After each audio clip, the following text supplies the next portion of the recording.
Subscribe कीजिए हमारे channel को और बेल आइकन को दबाइए हमारी लेटेस्ट वीडियो सबसे पहले देखने के लिए। नमस्कार, मुजफ्फरपुर जनता की आवाज़ के इस खास कार्यक्रम पंचायत की बात जनता के साथ में आप सब लोगों का हार्दिक अभिनंदन एवं स्वागत है। आज हमारे साथ जनता नहीं मौजूद है, आज हमारे साथ एक प्रत्याशी मौजूद है जो हम लोग अभी वर्तमान में सिरपुर पंचायत में मौजूद हैं। हमारे साथ एक प्रत्याशी मौजूद हैं जिनका नाम शक्तिनाथ तिवारी के नाम से उनको जाना जाता है और गांव के जो लोग हैं इनका बचपन यही बीता है, इसी गांव के ये निवासी हैं। गांव के लोग इनको गुड्डू के नाम से जानते हैं। आइए पहले इनसे इनका परिचय जानते हैं, फिर आगे हम लोग विस्तार से बात इनसे करेंगे कि इनका विकास का एजेंडा क्या है, कैसे काम करेंगे, अभी तक काम कैसा हुआ है, इन सारी चीज़ों पे आज खुलकर बातचीत होगी। आइए पहले शक्तिनाथ तिवारी से उनका परिचय जानते हैं। जी, मैं सिरपुर पंचायत के शक्तिनाथ तिवारी मेरा नाम हुआ। मैं इस गांव को अच्छे दिशा में ले जाने के लिए मैं अपना उम्मीदवारी का घोषणा किया और मैं चाहता हूं कि गरीब जनता को उनका काम करके उनके विश्वास को जीतूं और मेरा यही परिचय है।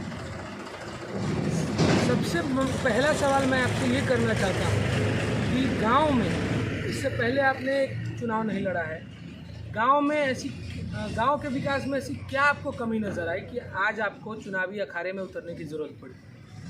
हमारे गांव में मुख्य समस्या है, कुछ दलित बस्ती है, मुसलमान का टोला है, लोहार का टोला है, जिसको सड़क नहीं है जाने का। पूर्व जो प्रत्याशी रहे हैं 2 टर्म उन्होंने यहाँ से मुखिया रहा है और उनका कोई काम ऐसा नहीं हुआ है जो दलित के पक्ष में हो।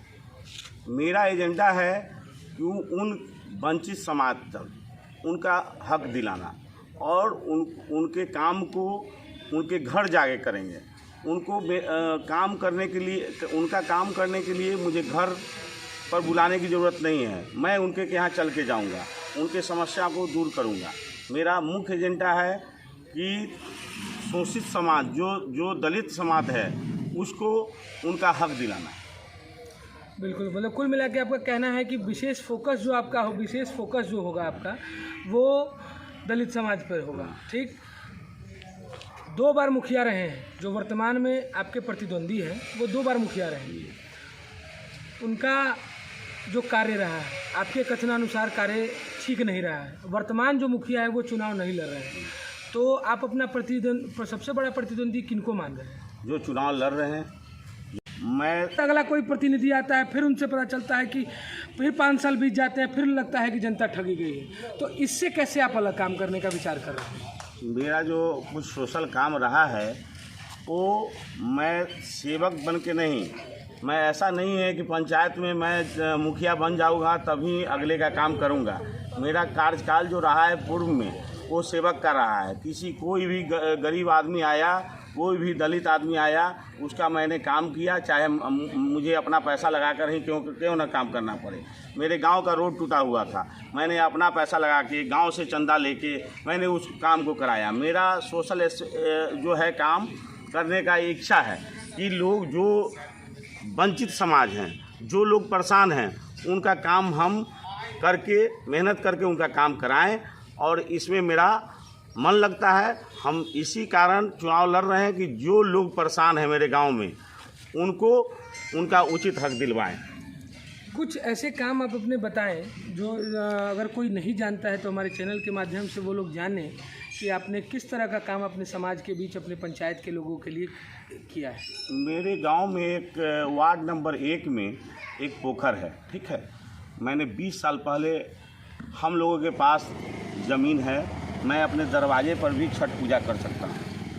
तो मेरे मन में आया कि मैं अपने घर पे तो छठ पूजा कर सकता हूँ, चाहे मेरे समाज के जो लोग हैं वो कर सकते हैं अपने दरवाजे पे, लेकिन जो दलित बस्ती है, जो गरीब लोग हैं, जिनको ज़मीन नहीं है, उनको छठ पूजा करने में बहुत दिक्कत होती। तो 20 साल पहले मेरे मन में एक भावना आया और मैंने उसको गांव के सहयोग से, गांव के जिनके पास बोर्डिंग था उनसे मैंने पानी लेके अपना पैसा खर्च करके उसको पोखर को मैंने भरवाया और उसके बाद लोगों ने वहाँ छठ पूजा किया।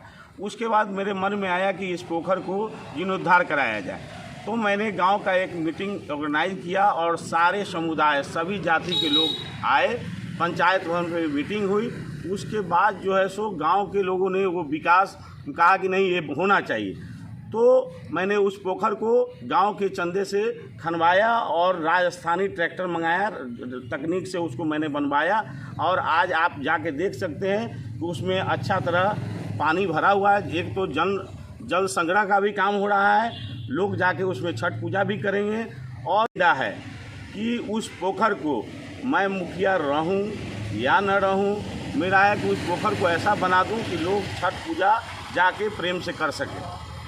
चुनाव जीतने के बाद अगर आप चुनाव जीत जाते हैं जनता के आशीर्वाद से, जनता के वोटों से, तो आपकी सबसे पहली प्राथमिकता क्या होनी? मेरा सबसे पहले प्राथमिकता है कि जो दलित बस्ती हैं 6 नंबर में, जो 3 नंबर में है, जो 1 नंबर में वार्ड में हैं, वो लोगों को सड़क का समस्या बहुत ज़्यादा है। सड़क जो है सो उनको निकलने के नहीं, उसको कमर भर पानी है आज के डेट में। तो मेरा मुख्य एजेंडा है कि उन लोग को सड़क, पीने का पानी, उच्च शिक्षा, जो बच्चे गरीब हैं उनको उनकी शिक्षा की व्यवस्था करना, ये मेरा फर्स्ट प्राथमिकता है। तो अभी तक आपने कुछ गरीब बच्चों में से कुछ एक को भी क्या शिक्षा की व्यवस्था आपने कराई है? मेरे पास अगर कोई ऐसा लोग आया कि हमको मदद की ज़रूरत है, शादी हो, विवाह हो, किसी की बच्ची की शादी है, तो हम लोगों ने भरपूर मदद किया है। इसमें कहीं कोई त्रुटि नहीं है। जो लोग आए हमारे पास, किसी जाति धर्म के आए, उनको मैंने मदद किया है। आज इसी का परिणाम है कि हमको 1, 2, 3, 4 मतलब पूरे वार्ड से 11 वार्ड है, 11 वार्ड का जो जनता है हमको भरपूर चाह रहा है कि ये मुखिया बने और युवा मुखिया। और इस बार बदलाव का है, जो पेपर आप लोग के मीडिया के माध्यम से हमने देखा है कि 80% पुराने मुखिया बदल दिए गए, नौजवान 90% मुखिया बदल दिए गए। तो हमारा है कि हम युवा हैं, लोग हमारा साथ देंगे और मैं भी लोगों को साथ दूंगा। मेरा है कि मैं लोगों को सम्मान भी दूंगा और लोगों का काम भी करूंगा। बहुत सही बात आपने कही है कि जनता का विकास कार्य होना चाहिए। ये भी मैंने अभी आपसे पूछा कि 5 साल के बाद क्या जनता आपकी ठगी जाएगी कि आप कार्य करेंगे? नहीं, अगर जनता को अगर मैंने 5 साल में काम नहीं किया, जनता अगर बुझेगा कि नहीं हम फिर ठगे हुए महसूस कर रहे हैं, तो मैं 5 साल के बाद जनता से यही वादा कर रहा हूँ कि मैं दोबारा वोट मांगने नहीं आऊँगा। चलिए, ये बहुत अच्छी बात है। एक चीज़, जनता को आप क्या संदेश देना चाहेंगे, सबसे अलग और सबसे महत्वपूर्ण संदेश जो जनता के बीच जाए, तो जनता के लोगों के बीच ये लगना चाहिए कि हाँ, ये हमारा प्रतिनिधि है और ये हमारे लिए लड़ाई लड़ने का काम करेगा, रोड पर उतरने का काम करेगा, संघर्ष करने का काम करेगा, ना कि एसी में बैठ के फ़ोन करेगा, कहेगा फलना बाबू से काम करा लीजिए और चिल्लाने बाबू से काम करा लीजिए। मैं जनता, शेरपुर का ये महान जनता है, मैं उनको प्रणाम करता हूँ। जनता जान चुकी है गरीब का बेटा है। मैं हर घर के दरवाजे पर जाता हूँ और लोगों को कहता हूँ कि काम के लिए मेरे दरवाजे पर नहीं आइएगा, चाय पीना होगा मेरे दरवाजे पर आइएगा, काम के लिए मैं खुद आपके पास आऊँगा। आप एक फ़ोन मुझे करेंगे, मैं आपके पास पहुँच जाऊँगा। लेकिन हमारे जो पूर्व में जो प्रत्याशी रहे हैं, उनका एक सिपाही आता है और झूठा वादा करके चला जाता है और न वो जनता के बीच जाते हैं 5 साल के अंदर, और उनका बहुत तरह का प्रोपगेंडा चल रहा है। वो गरीब जनता जो है जान चुकी है, उनको इस बार मौका देने नहीं जा रही है। इस बार लोग युवा के साथ है और मैं सारे जनता को प्रणाम कर रहा हूँ। सहानुभूति है लोगों का कि इस बार युवा शक्ति को आगे बढ़ाना है। एक सबसे महत्वपूर्ण सवाल, जहाँ मैं जिस भी क्षेत्र में अभी तक गया हूँ, मैंने पूछने का काम किया है कि जो आपने कहा कि दलितों के लिए आप काम करेंगे, गरीबों के लिए काम करेंगे, जो वंचित वर्ग है उनके लिए काम करेंगे। एक महत्वपूर्ण सवाल का जवाब मैं आपसे भी जानना चाहूँगा, क्योंकि ये बहुत महत्वपूर्ण है। क्या आप जातिवाद मिटाने का भी काम करेंगे, लोगों में जागरूकता लाने का काम करेंगे कि इस देश में जातिवाद ना हो, कोई छुआछूत ना हो? मैं इस पे काम कर रहा हूँ। मैं एक भूमिहार जाति से हूँ, लेकिन उसके बाद भी सारे लोग, सारे जाति के लोग, चाहे वह मुसलमान हो, चाहे वह लोहार हो, चाहे वह कुर्मी हो, सभी लोग प्यार करते हैं। हमारे घर के सामने जो आप देख रहे हैं वो जस्ट कुर्मी का घर है, लेकिन सब दिन भाईचारा बना रहा। कभी हम लोगों में कोई झगड़ा नहीं हुआ। झगड़ा कहाँ होता है जहाँ कुर्मी रह रहे हैं वहाँ झगड़ा हो, जहाँ मुस्लिम मैं उसको सुलझाने का काम करूँगा। मैं उदाहरण देता हूँ कि मेरे घर के सामने कुर्मी है, मैं कहाँ लड़ता हूँ, तुम लोग आपस में क्यों लड़ते हो? हमारा है कि भाईचारा बनाओ, और मैं जाके उस जो दो भाई लड़ रहे हैं उसको एक साथ करने का मैं काम करूंगा।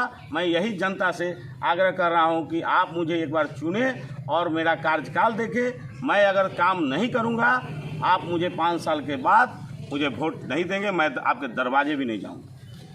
बहुत बहुत धन्यवाद अपना कीमती समय देने के लिए। इस चुनाव के बीच हमारे साथ मौजूद थे शेरपुर पंचायत के मुखिया प्रत्याशी शक्तिनाथ तिवारी और गुड्डू तिवारी। आप देख रहे थे मुजफ्फरपुर जनता की आवाज़ के इस खास कार्यक्रम, इस खास पेशकश, जिसका नाम है पंचायत की बात जनता के साथ। लेकिन आज हम लोगों ने जनता से बात न करके मुखिया प्रत्याशी से बात करने का काम किया है। इनके विचारों को जाना है, जनता इनको देखेगी, सुनेगी, और वोट सभी लोगों से आग्रह है, जितने लोग हैं, भारत एक लोकतांत्रिक देश है, आप लोकतांत्रिक देश में रहते हैं, अपने मतदान का उपयोग ज़रूर करें। आप लोकतांत्रिक देश में रहते हैं, अपने मतदान का उपयोग ज़रूर करें, मतदान बूथ पे जाकर ज़रूर करें। जिनको वोट देना है दे, जो आपके नज़र में जो सही है उनको ज़रूर वोट दे। सही उम्मीदवार का चयन करें ताकि अगले 5 साल फिर से आप दोबारा ठगे जाने का, चाहे वो ज़िला परिषद हो, इवन आपका वार्ड मेंबर ही क्यों ना हो, वो भी ऐसा चुने चुनने के बाद आपको ये महसूस ना हो कि आप फिर से ठगे गए हैं। बहुत बहुत धन्यवाद। देखते रहिए मुजफ्फरपुर जनता की आवाज़ और इस खास कार्यक्रम को पंचायत की बात जनता के साथ। मैं आपका सम्राट अपने सहयोगी राहुल रंजन के साथ, शेरपुर पंचायत से मुजफ्फरपुर।